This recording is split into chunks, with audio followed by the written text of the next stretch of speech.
Welcome to The Explainer. Today, we're going to dig into how companies can build a real, lasting competitive advantage using machine learning. We're basing this on a brilliant piece from Harvard Business Review that really lays out the whole playbook. All right, to really get this, let's start with a story. It's about a company called BenchSci, and what they're doing with AI is, well, it's transforming one of the most expensive industries on the planet, drug discovery. And that number you're seeing? Get this, $17 billion. That's the potential savings every single year that BenchSci's AI could bring to the pharma market.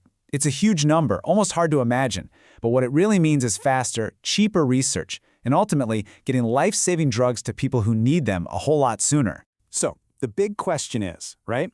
How are they actually doing this? How does an AI create $17 billion of value out of thin air? Think of it like this. It's a superpower Google, but just for scientists. Instead of researchers spending days or even weeks slogging through dense scientific papers, BenchSci's platform has already read millions of them. It understands them and can give scientists the exact answer they need in minutes. And this table? This is where you really see the impact. It's not just a little faster. We're talking about taking tasks that took days and shrinking them down to minutes. They're cutting the number of expensive experiments in half and turning weeks of work into a much, much shorter time frame. It's a total game changer. Okay, so what BenchSci is doing brings up a huge question for pretty much any company trying to use AI right now. It's really about how you survive and thrive when this kind of technology is everywhere. To put it another way, how do you build something your competitors, even the massive ones like Google, can't just come along and copy tomorrow? What's going to make your AI special, something you can actually defend? To get this strategy here, you have to remember one simple thing about machine learning. At the end of the day, it's all about making predictions. It's a machine that takes in a bunch of data and spits out a useful piece of information, like your navigation app telling you the fastest way to get home. And these prediction machines run on two critical types of fuel. First, you've got your training data. That's just the basic stuff you need to get the engine started. But then you have the feedback data, and that's the real secret sauce. It's the data about what actually happens, and it's what lets the AI learn and get smarter and smarter over time.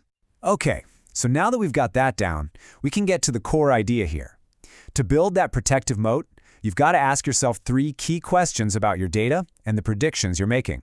All right, these are the big three. Number 1, is your training data good enough to even be in the game? Number 2, how fast can you learn from feedback? And 3, just how much better is your final prediction than everyone else's?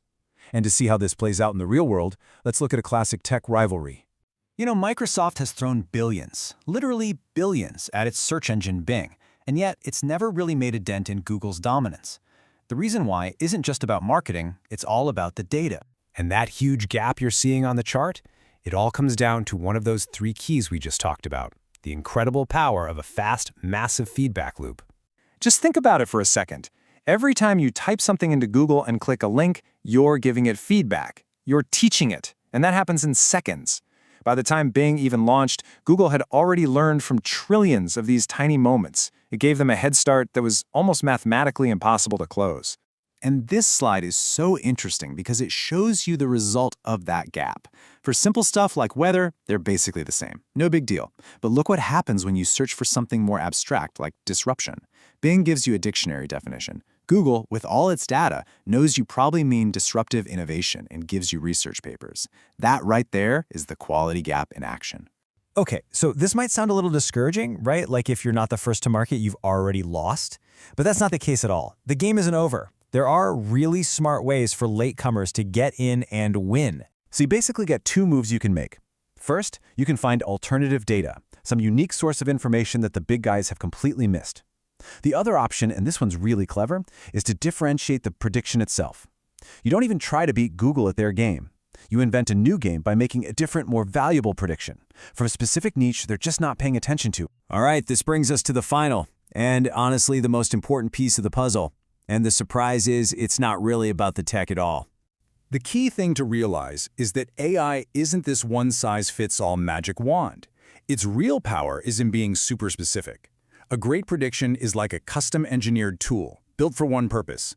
If you can define a new, valuable purpose, you can own that whole space. Which leads us to this quote, and it really gets to the heart of it. Winning with AI isn't about having the fanciest algorithm or the most servers.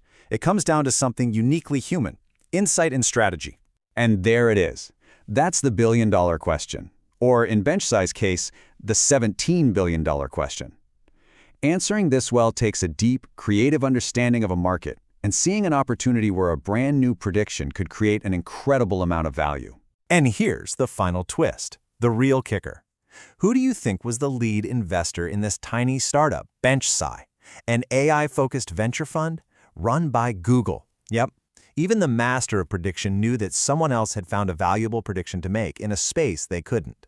It just proves that the right purpose, not just raw power, is how you really win the game.